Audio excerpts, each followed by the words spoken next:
इस कहानी की शुरुआत में अर्जेंटीना के कैपिटल ब्यूनस एयर्स को दिखाया जाता है, जहाँ पर चारों तरफ हाई सिक्योरिटी है। हमें यहाँ पर कटीले तार दिखते हैं, साथ ही हर जगह कैमरास दिखते हैं और इन्हीं कैमरास के आगे से एक लड़का गुजरता है जिसका नाम केन है। उसके सामने एक एसयूवी गाड़ी होती है। वो चुपचाप आगे चला जाता है, पर कुछ दूर जाकर वो रुक जाता है। दरअसल ये एक चोर है। वो एसयूवी के पास वापस आता है और उसका दरवाजा खोलकर उसके अंदर चला जाता है। दरअसल केन इस गाड़ी को नहीं बल्कि इस गाड़ी के इम्पोर्टेंट चीजों को चुराना चाहता है। सबसे पहले वो म्यूजिक सिस्टम को निकालता है और उसके बाद डैशबोर्ड में जो कीमती चीजें होती है उन्हें निकाल कर अपने पास रख लेता है। इसके बाद वो गाड़ी के पीछे वाली सीट पर यूरिन भी करता है। ऐसा वो क्यों कर रहा होता है, इसके पीछे कोई भी रीजन नहीं होता। और अब जब उसने अपना काम पूरा कर लिया है, वो गाड़ी का दरवाजा खोलने की कोशिश करता है, लेकिन दरवाजा नहीं खुलता। उसे लगता है कि वो आसानी से दरवाजा खोल लेगा, लेकिन पूरी कोशिश करने के बाद भी दरवाजा नहीं खुलता। वो अभी भी ज्यादा परेशान नहीं होता। उसे लगता है कि दूसरा दरवाजा खुल जाएगा। वो दूसरे दरवाजे को खोलने की कोशिश करता है, पर वो भी लॉक्ड होता है। वो उसे भी नहीं खोल पाता और अब उसकी परेशानी थोड़ी थोड़ी बढ़ना शुरू हो जाती है। पर अभी केन पूरी तरह से कॉन्फिडेंट होता है, क्योंकि वो गाड़ी के फ्रंट ग्लास को तोड़कर बाहर निकल सकता है। वो अपने पैरों से फ्रंट ग्लास को तोड़ने की कोशिश करता है। वो कई बार उस पर किक करता है, लेकिन पूरी कोशिश करने के बाद भी फ्रंट ग्लास नहीं टूटता।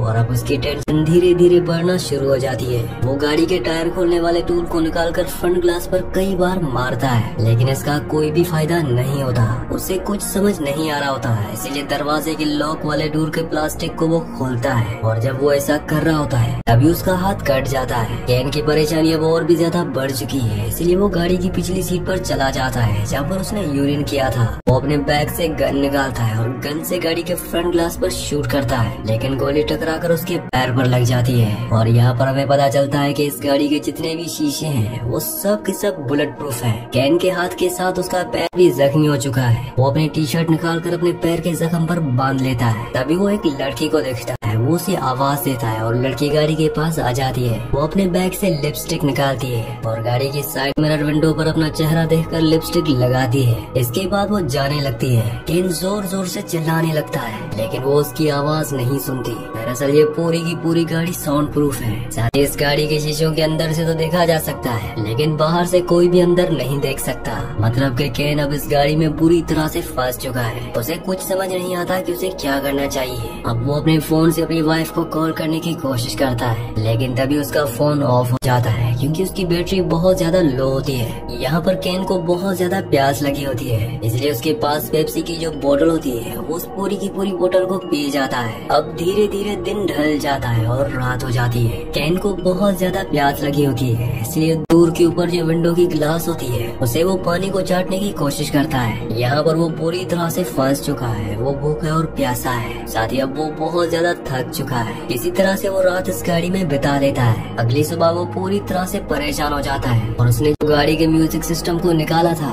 वो उसे वापस लगाकर म्यूजिक प्ले कर लेता है, जिससे उसका मन कुछ वक्त के लिए शांत होता है। कुछ ही देर बाद म्यूजिक अपने आप ही बंद हो जाता है और उसे मी नाम की आईडी से एक कॉल आता है। ये कॉल होता है डॉक्टर एंड्रिक का, जिनकी ये गाड़ी है। वो केन को बताते हैं कि ये मेरी गाड़ी है, जिसमें मैंने बहुत सारी सिक्योरिटी लगा रखी है, जिन्हें मैं कहता हूँ 4x4। बाहर से ना कोई तुम्हें देख सकता है और न ही कोई तुम्हारी आवाज सुन सकता है। साथ ही ये गाड़ी पूरी तरह से बुलेट प्रूफ है। इस गाड़ी से निकलने का एक ही रास्ता है और वो है नीचे टैंक से। लेकिन अगर तुमने ऐसा किया तो मैं इस गाड़ी को ब्लास्ट कर दूंगा, क्योंकि टैंक के नीचे मैंने एक्सप्लोसिव लगा के रखा है। डॉक्टर एंड्रिक उसे अपनी पर्सनल लाइफ के बारे में भी बताता है। वो बताते हैं कि मेरी वाइफ अब इस दुनिया में नहीं है, लेकिन मेरी वाइफ और मेरे ग्रैंड चाइल्ड मेरे साथ रहते हैं। साथ ही वो बताते हैं कि उन्हें बहुत ही खतरनाक बीमारी है और कुछ ही महीनों में उनकी मौत होने वाली है। लेकिन केन को इस बात से कोई फर्क नहीं पड़ता। वो उसे धमकी देता है कि तूने अगर मुझे फ्री नहीं किया तो मैं तुम्हें और तुम्हारी फैमिली को मार दूंगा। और डॉक्टर को उसकी धमकी से कोई फर्क नहीं पड़ता, क्योंकि वो साइको हो चुका है। केन अब डॉक्टर से कहता है कि मुझे यहाँ पर बहुत गर्मी लग रही है, मुझे यहाँ से बाहर निकालो। और अब फोन कट हो जाता है और गाड़ी का एसी अपने आप ही ऑन हो जाता है। वीडियो में आगे बढ़ने से पहले एक जरूरी अनाउंसमेंट। अगर आप साइफाई, सर्वाइवल और हॉरर मूवीज के शौकीन हैं तो हमारे दूसरे चैनल को सब्सक्राइब कर लीजिए, क्योंकि वहाँ पर हम हॉरर और साइफाई मूवीज अपलोड करते हैं। तो आप सबसे रिक्वेस्ट है कि जल्दी से जाके हमारे दूसरे चैनल को सब्सक्राइब कर लीजिए। चैनल का लिंक नीचे डिस्क्रिप्शन में है। गाड़ी का एसी ऑन होने से धीरे धीरे गाड़ी में ठंड बढ़ना शुरू हो जाती है। गाड़ी का टेम्परेचर बहुत ज्यादा डाउन हो चुका है। यहाँ पर केन कांपना शुरू कर देता है और अपनी टी शर्ट को एक बार फिर से पहन लेता है, लेकिन इसका कोई फायदा नहीं होता, क्योंकि यहाँ पर ठंड बहुत ज्यादा है। उसके होंठ नीले होना शुरू हो जाते हैं। वो हाइपोथर्मिया का शिकार हो रहा है। साथ ही उसके पैर में जो जख्म है वो भी अब इन्फेक्टेड हो चुका है। पर इससे पहले कि उसकी जान जाती, डॉक्टर एड्रिक एसी को बंद कर देते हैं और अब यहाँ पर उसे कुछ भी समझ नहीं आ रहा होता कि वो क्या करे। तभी वो देखता है कि एक पुलिस वाला गाड़ी के पास आ रहा है। उसके अंदर एक उम्मीद जागती है। वो चिल्लाकर उसे आवाज लगाता है, लेकिन पुलिस वाला ना उसकी आवाज सुन सकता है और ना ही उसे देख सकता है। दरअसल ये यहाँ पर इस गाड़ी का चालान काटने के लिए आया होता है, क्योंकि ये गाड़ी गलत जगह पर यानी कि नो पार्किंग पर खड़ी होती है। पुलिस वाला गाड़ी के चालान को फ्रंट शीशे पर रखकर चला जाता है। केन अब हर एक उम्मीद खो चुका है। तभी उसके अंदर एक उम्मीद जागती है, क्योंकि यहाँ पर एक चोर आता है जो गाड़ी के दरवाजे को खोलने की कोशिश करता है। पर केन की किस्मत बिल्कुल भी अच्छी नहीं होती। पड़ोस के लोग उस चोर को देख लेते हैं, उसका पीछा करते हैं। हालांकि चोर यहाँ से भाग जाता है, लेकिन अब यहाँ पर पुलिस आ चुकी है। गाड़ी के आसपास कई सारे लोग होते हैं, लेकिन किसी को भी नहीं पता कि इसके अंदर कोई फंसा हुआ है, इसलिए सब के सब यहाँ से चले जाते हैं। अब केन को एक बार फिर से डॉक्टर का कॉल आता है। डॉक्टर अब उसके बारे में और भी जानना चाहता है। केन उसे बताता है कि वो उस दुनिया के रूल्स को नहीं मानता है।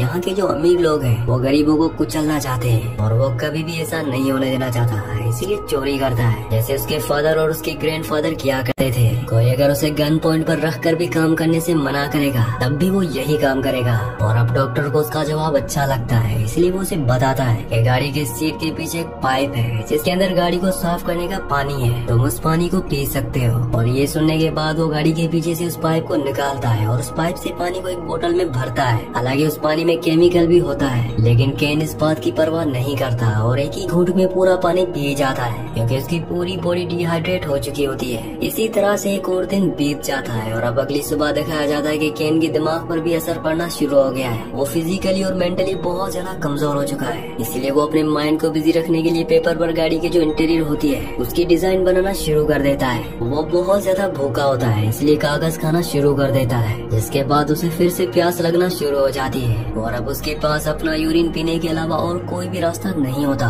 और मजबूरी में उसे ऐसा करना पड़ता है। और तभी उसे डॉक्टर का कॉल आता है। डॉक्टर की बात उसे माननी होती है, इसलिए डॉक्टर उसे कहता है कि गाड़ी के डैशबोर्ड के नीचे एक चॉकलेट है, तुम उसे खा सकते हो। केन जल्दी से चॉकलेट को निकालता है और खा लेता है, जिसके बाद उसकी बॉडी में थोड़ी सी एनर्जी आ जाती है। फोन की जो बैटरी होती है वो उसे निकाल कर गाड़ी के डैशबोर्ड पर रख देता है ताकि वो सोलर एनर्जी से कुछ चार्ज हो जाए। और तभी उसे एक बार फिर से डॉक्टर का कॉल आता है। वो केन को बताता है कि मैं तुम्हारे घर गया था, जहाँ मैं तुम्हारी बीवी और तुम्हारे बच्चे से मिला। मैंने उन्हें बताया कि तुम्हारे $1 मिलियन की लॉटरी निकली है। मैंने उन्हें तुम्हारे काम के बारे में झूठ बताया और उन्हें $1 लाख दिए और कहा कि अब तुम अपने नए घर को खरीद सकती हो। इसलिए वो घर को छोड़कर नए घर में शिफ्ट हो गए। इसके बाद वो फोन को कट कर देता है। ये सब बातें सुनकर केन को बहुत दुख होता है कि डॉक्टर उसकी फैमिली तक भी पहुंच गया। और अब उसने बैटरी जो कि गाड़ी के डैशबोर्ड पर रखी थी उसे फोन के अंदर डालता है, जिससे फोन स्टार्ट हो जाता है। वो अपनी वाइफ को कॉल करता है, लेकिन वो उसके फोन को रिसीव नहीं करती, इसीलिए वो अपनी वाइफ के लिए एक वॉइस मैसेज छोड़ता है। और अब कुछ देर बाद दिखाया जाता है कि वो गाड़ी के स्टार्ट बटन को बार बार प्रेस करता है और गाड़ी स्टार्ट हो जाती है, लेकिन गाड़ी बैक गियर पर लगी होती है। वो गियर बदलने की कोशिश करता है, लेकिन गियर नहीं बदलता और अब वो पूरी स्पीड से गाड़ी को पीछे ले जाता है। गाड़ी एक दीवार से टकरा जाती है और तभी गाड़ी के जो एयरबैग्स होते हैं वो खुल जाते हैं, जिससे उसे चोट तो नहीं लगती, पर गाड़ी का पिछला शीशा टूट चुका है। वो गाड़ी से निकलकर पास ही के पेट्रोल पंप के कैफे में जाता है, जहाँ पर वो खाने पीने की चीजें लेकर खाने लगता है। और तभी वहाँ पर सिक्योरिटी गार्ड आ जाता है। वो केन से कहता है कि पहले तुम्हें इसके पैसे पे करने होंगे, पर केन के पास पैसे नहीं है, इसलिए वो अपनी गन निकालता है और उसे मार देता है। पर तभी उसकी आंखें खुल जाती है। वो अभी भी गाड़ी के अंदर होता है। दरअसल वो एक सपना देख रहा होता है। उसकी हालत बहुत ज्यादा खराब हो चुकी है, उसके अंदर बिल्कुल भी एनर्जी नहीं है और उसके पास जो गन होती है वो उसे अपनी जान लेने की कोशिश करता है, लेकिन गन के उस स्लॉट में गोली नहीं होती। और तभी यहाँ पर एक बार फिर से डॉक्टर का उसे कॉल आता है और तभी गाड़ी की लाइट्स अपने आप ही जल जाती हैं। उसके सामने डॉक्टर होता है। डॉक्टर फोन से बात कर रहा होता है, पर अब वो गाड़ी के अंदर आ जाता है, क्योंकि वो जानता है कि केन की हालत बहुत ज्यादा खराब हो चुकी है। उसके अंदर इतनी ताकत नहीं है कि वो उसके ऊपर हमला कर सके। गाड़ी के अंदर आने के बाद वो केन को बताता है कि आज से पहले मुझे 28 बार लूटा गया, इसलिए मैंने ऐसी गाड़ी बनाई जिसके अंदर मैं किसी भी चोर को फंसा सकूं। और अब तुम फंस चुके हो, तुम यहाँ से जिंदा नहीं जा सकते। इसके बाद डॉक्टर किसी को कॉल करता है और केन को मौका मिल जाता है। वो अपनी गन से उस पर शूट कर देता है और गाड़ी से निकल कर रेंगते हुए आगे बढ़ने लगता है, क्योंकि उसके अंदर अब इतनी ताकत नहीं है कि वो भागकर या चलकर यहाँ से जा सके। पर डॉक्टर को गोली छूकर निकली होती है। वो अभी भी पूरी तरह से ठीक होता है। वो केन के पास आता है और उसे मारता हुआ उसकी गन को छीन लेता है और एक बार फिर से वो केन को गाड़ी के अंदर ले जाने लगता है। लेकिन गन की आवाज से यानी कि गोली की आवाज से यहाँ पर पुलिस आ चुकी होती है और वो डॉक्टर से कहती है कि इसे छोड़ दो। लेकिन डॉक्टर केन को गन पॉइंट पर ले लेता है। वो पुलिस वाले को बताता है कि ये एक चोर है, इसने मेरी एसयूवी चुराने की कोशिश की है, इसने मेरे ऊपर गोली चलाई और अब मैं इसके साथ खुद ही निपट लूंगा,